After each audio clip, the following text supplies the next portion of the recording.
Good evening. A by-election for Lloydminster City Council may be a few months away, but already candidates are coming forward for a spot left vacant by longtime councillor Alan Kayford. Substitute teacher Belinda Hallback ran in the 2012 civic election and says it was an easy choice to let her name stand. This election showed that there is support for me out there, but also because of my work experience and my volunteer experience, I think I'd make an excellent candidate on council.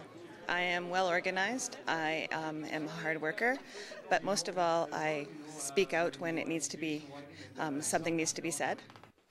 Real estate agent Lockie Cummin is another candidate that initially ran for council in the fall, losing out by only a few hundred votes. There was a lot of people that I talked to that were quite disappointed that I didn't get in, and they thought maybe there was something to do with the weather, other things, one thing or another, or the number of candidates that I didn't get in. So they said, if you get the chance to go again, by all means go.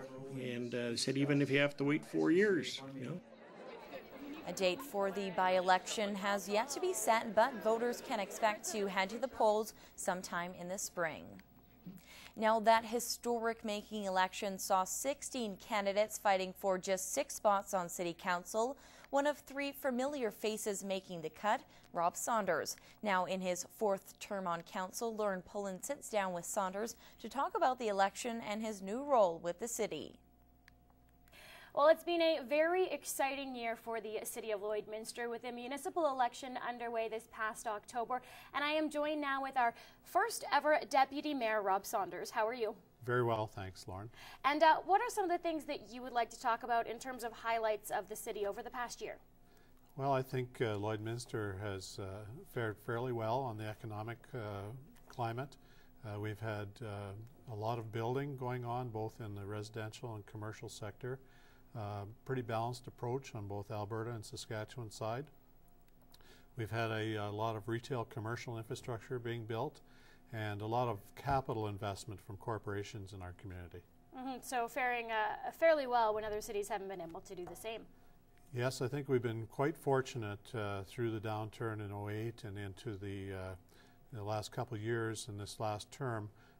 There's been a fair amount of oil and gas activity, and of course our agricultural roots carry us through, and a lot of investment in our community. Lloydminster is viewed as a good place to do business.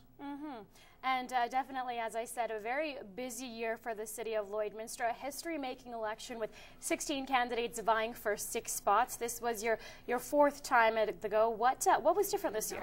I think it was really exciting to see so many candidates put their name in, you know, because they had to put themselves out there like everyone that puts their name in for public office. So it was exciting, and it was good to see a younger demographic participate as well, and we welcomed a female onto our council again. So I think all in all we fared really well and got a very balanced council this time. And you guys have had a couple months here to gel together as a team. What do you think so far? Oh, it's exciting. It's really good to see new people asking lots of different questions and trying to get up to speed. It's a new dynamic for everyone, and I think the future is very bright for Lloydminster. And another big topic of discussion for the city is healthcare matters. We have had a couple big steps forward. Do you want to go over those? Yes, I've been involved in the advisory committee for healthcare in the region. And the last couple of years we've talked about primary healthcare centers quite a bit.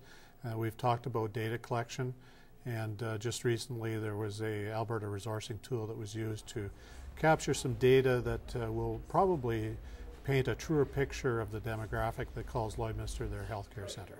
And how big of a deal is that in actually identifying how much money we need for services?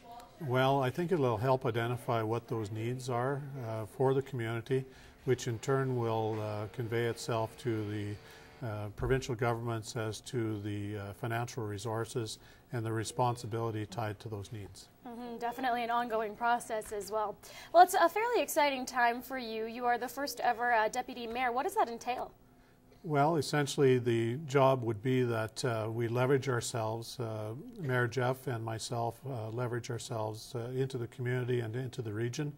It allows us to work with both provinces on a more regular basis, and with our neighbors, essentially communicating ongoing meetings on planning and development, and issues that go forward that are highly important. And it's a fairly new job title for you. How have things been so far just starting off?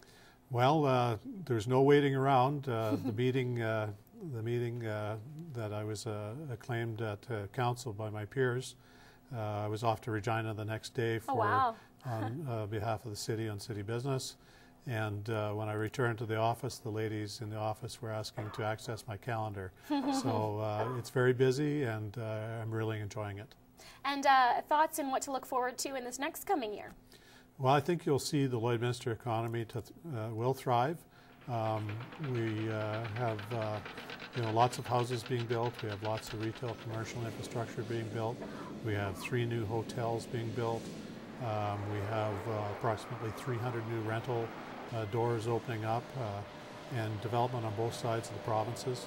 So that'll go a long ways to accommodating some of our entry-level people getting into housing. Definitely, like we said, a very exciting time for expansion in the city. Anything else you'd like to add? Well, I'd just like to say, Happy New Year to everyone, and Lloydminster's future is very bright. Well, thank you very much for sharing some of your time with us. That is Rob Saunders, our new Deputy Mayor.